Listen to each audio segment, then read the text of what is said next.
Hi, welcome. Enjoy the content, subscribe, and turn on notifications. Kevin sat inside the law office, settled into a leather chair that held a coldness out of proportion to the quiet room. It felt deliberate somehow. On the polished mahogany table, before him rested three printed copies of a photographic report, aligned neatly, untouched. He checked his watch. 15 minutes to 2. Vanessa would arrive in exactly 15 minutes. Just as he had written in the message earlier that afternoon. We need to talk. My lawyer will be present. Her response had come back almost immediately, urgency bleeding through the screen. Kevin, please. I can explain everything, but explanations had lost their value. Not after 3 months spent watching. Patterns form, writing things down, capturing proof, and tracking every misstep she thought went unseen. 13 years. That was the length of the marriage. 13 years filled with shared dinners, planned vacations, and quiet debates over furniture, whether one sofa belonged in the living room more than another. Kevin, 41, an architect by trade, had built his firm from nothing, turning pencil lines into steel and glass, imagination into contracts worth millions. Vanessa, 39, a corporate lawyer, had always matched him stride for stride. She understood pressure, lived inside deadlines, thrived under the weight of demanding clients. To friends and family, they were the couple that made sense. He designed structures. She shaped agreements, creativity paired with logic. Balance. Made visible. 3 months earlier, that balance fractured. It began subtly. Vanessa started arriving home later than usual, always armed with reasons that sounded reasonable, meetings that ran long, clients who needed one more call, traffic that refused to cooperate. She laughed more at her phone than across the table. Messages that once became conversation were now private, read behind a quiet smile. Kevin wasn't prone to jealousy. He wasn't reckless with suspicion. But he had been trained to notice inconsistencies. Architects survived by seeing what didn't align, the gap that shouldn't exist, the angle that broke the structure. He noticed when things stopped fitting. The shift became undeniable on a Tuesday. Vanessa mentioned dinner plans with friends from college, an event rare enough to feel notable. Kevin wished her a good night without hesitation and turned back to the project spread across the dining table. Time moved forward in increments he couldn't ignore. Midnight passed. Then 1 o'clock. Then 2, he called. Straight to voicemail. He sent a text. Read. No response. By 3:30 in the morning. The heat of anger had cooled into something sharper, more deliberate. That was when Kevin stopped waiting and chose action. At 3:30 a.m., when anger had already given way to something colder and more calculated, he made a decision. The next morning, Vanessa appeared with dark circles under her eyes and a tired smile. We ended up at Melissa's place. It drank too much, slept on her couch. Sorry I didn't call. You know, my phone deed. Kevin made coffee, served toast, kissed her forehead. It's okay, love. Glad you had fun. But while she went upstairs to shower, he was already on his phone searching for private investigators, reviews, guarantees off discretion. He hired Richard Bowen the following Monday. A discreet man in his mid-50s. With 3 decades of experience and impeccable references. I don't want drama, Kevin made clear.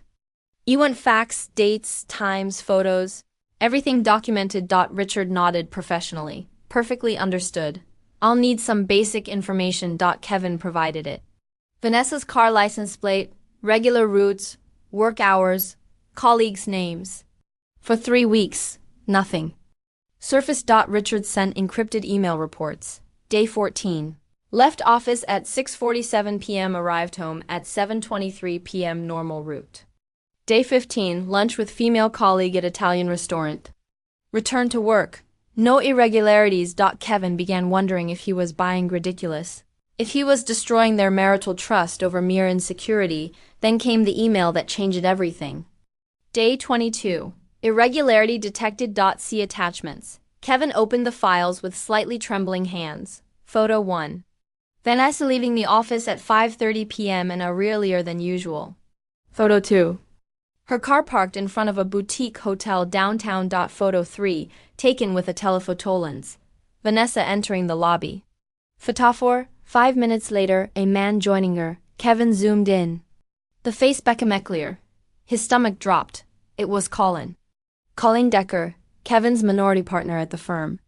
The guy he brought into the business 2 years ago during the company's expansion. The same Colin who dined at their house, shared inside jokes, and whom Kevin considered almost a younger brother.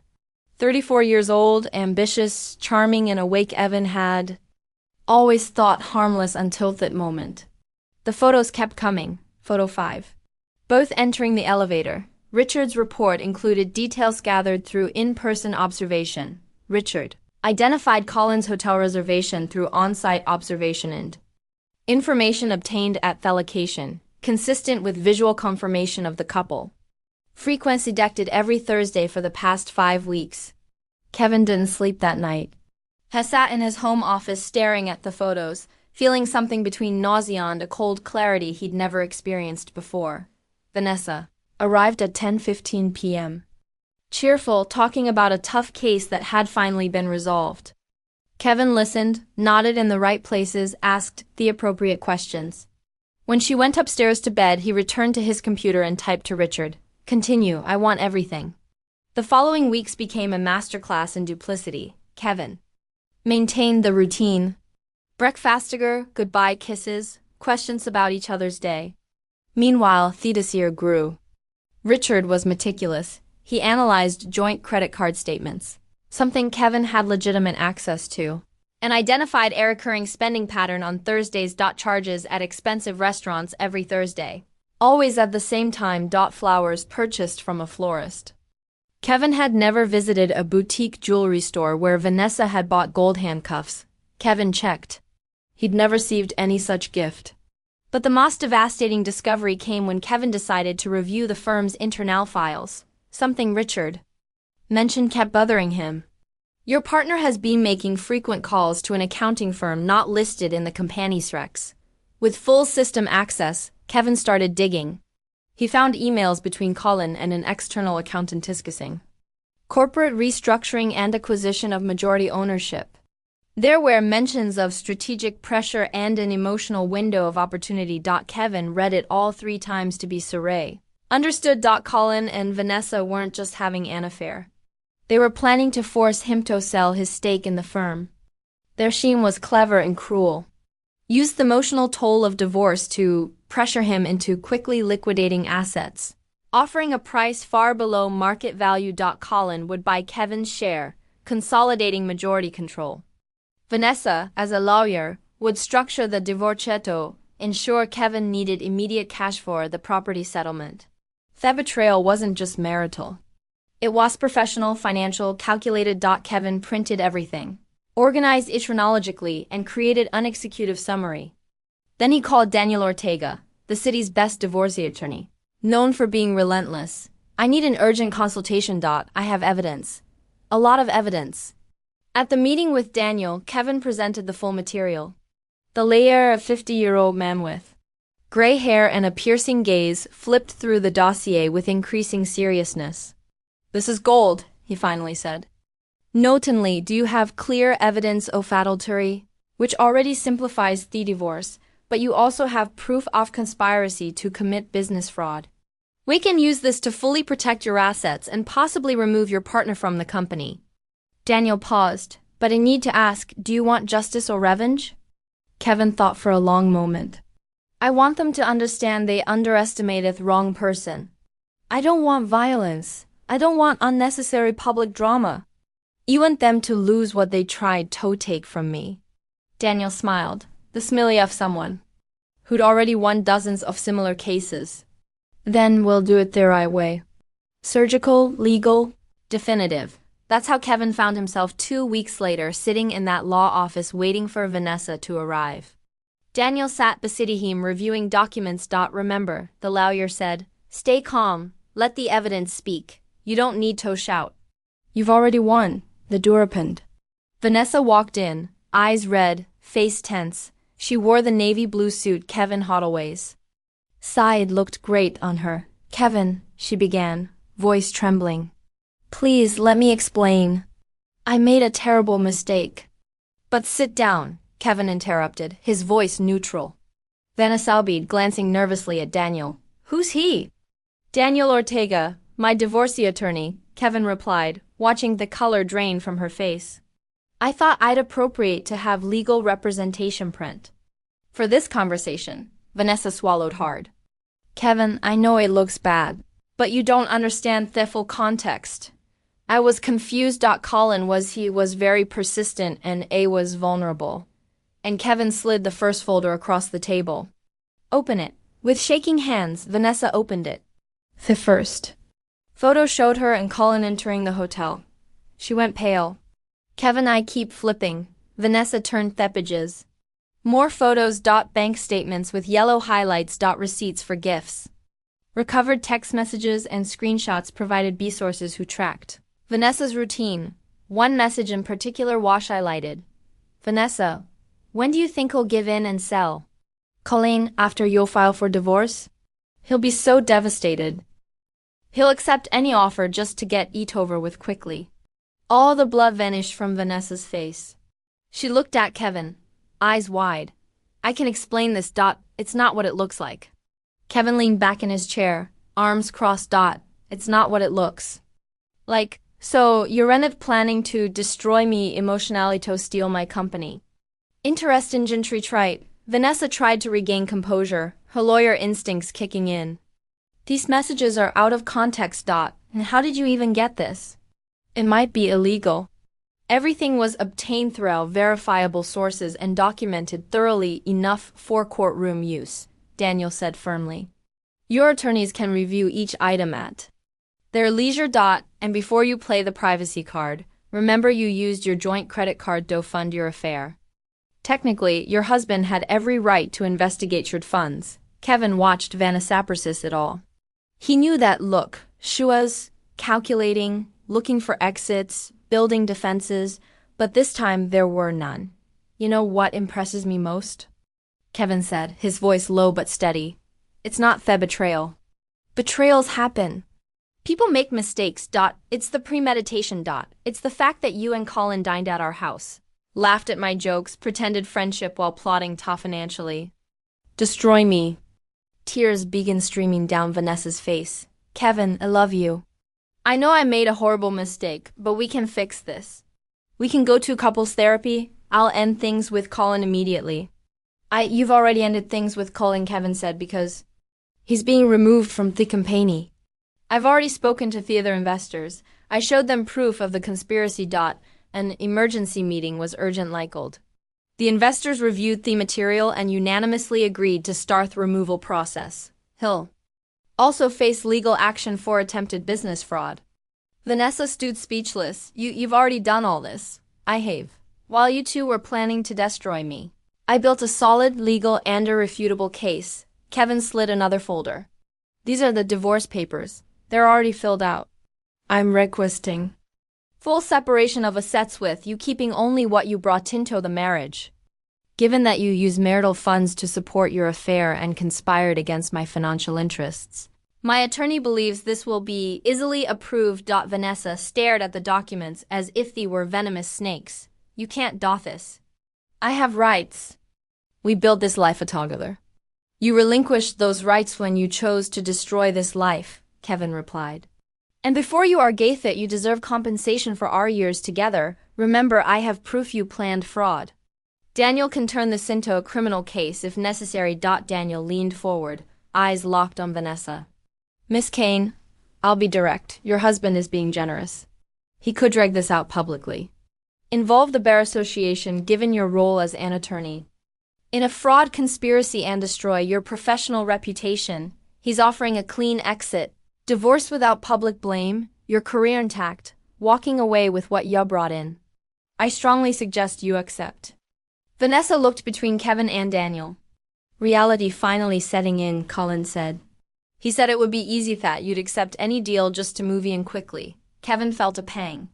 Not exactly satisfaction, but bitter validation. He didn't know me as well as he thought. Neither of you did. He stood up. You have 48 hours to review the documents and sign. After that, my attorneys will escalate. Your choice. Vanessa remained seated, staring at the folders on the table, silent tears falling. Kevin, what we had was real. At the beginning, it was real. Kevin stopped at the door. Maybe it was. Butu chose to destroy what was real for something rotten from the start. Hell looked at her one last time. You know what hurts me most? It's not losing you. It's realizing I wasted years with Sumyon I never truly knew. In the months that followed, everything gunfold with brutal efficiency. Vanessa signed the papers. Colin tried to sue for defamation. But Kevin's attorneys presented the evidence. The judge in a private session. The case was dismissed in 2 days. Colin had only lost his stake in the firm, but also faced an investigation by the accountants board for his role in this scheme. Kevin threw himself into work. The firm, now under his sole control, closed 3 major contracts in 4 months. He promoted a young talented chit named Elena to Colin's former position. Elena had no hidden agendas. Elena respected the work. It was rushing 6 months after the divorce. Kevin was at an architecture event when he spotted Vanessa across the room. She looked noticeably different, thinner, her face harder. She was with a man Kevin didn't recognize, not Colleen, someone older, less polished. Vanessa saw him too. For a moment, their eyes met. Kevin gave a slight, polite, distant nod and returned to his conversation with Elena about the new cultural center project. There was no anger, no bitterness. Just indifference. The realization that Vanessa was now really someone he'd once known in another life. Vanessa approached while Elena went to get drinks. Hi, Kevin. Vanessa, he replied. Neutral. You look good. How's the company doing? It is better than ever, actually. It wasn't cruelty, just truth. Vanessa bit her lip. I heard Colin's working freelance. Now, no firm, no investors. It's hard for him. Kevin felt no satisfaction at the news, just a void where something used to be. Actions have consequences. Kevin. I'm truly sorry for what we did, for what I did. Her voice was small, genuine. I destroyed the best thing I had. Kevin looked at her. Really looked. He saw regret, yes, but also someone would made choices knowing exactly what was doing. I believe you're sorry, but that doesn't change anything. You didn't destroy the best thing you had. You revealed who you really were, and I'm grateful for that because now I can build something real with no rotten foundation. Elena returned with the drinks. Kevin introduced them. Elena, this is Vanessa, my ex-wife. Vanessa, Elena, my partner and right hand at the firm. There was no malice in his tone, just introduction. Vanessa got the message. She nodded to Both and walked away, shoulders slightly lumped. Later that night, Kevin stood in the balcony of his new apartment, smaller than the house, but authentically his, watching the city lights below. 13 years of marriage evaporated in 3 months of investigation and 2 months off legal paperwork. He should have felt more, he thought. Anger, maybe deep sadness, but there was only the feeling of a closed chapter. His phone buzzed. A message from Elena. Thank you for trusting me with the partnership. I won't let you down. Kevin smiled. Maybe that was it. It wasn't about Vanessa paying for what she'd done. It was about Kevin rebuilding with people who deserved his trust. He replied, no, you won't. See you Monday to review the hospital project. The city sparkled bellow, full of possibilities. Kevin finished his coffee, feeling the cool night air. 13 years hadn't been wasted. He realized they'd been Allison, a costly, painful, but necessary lesson. He'd learned that trust is a naivety, that love doesn't justify blindness, and that sometimes the greatest strength is simply letting go. And for the first time in months, Kevin felt light. Not happy yet, but light, and that was enough. It was a beginning. Thank you for watching the video.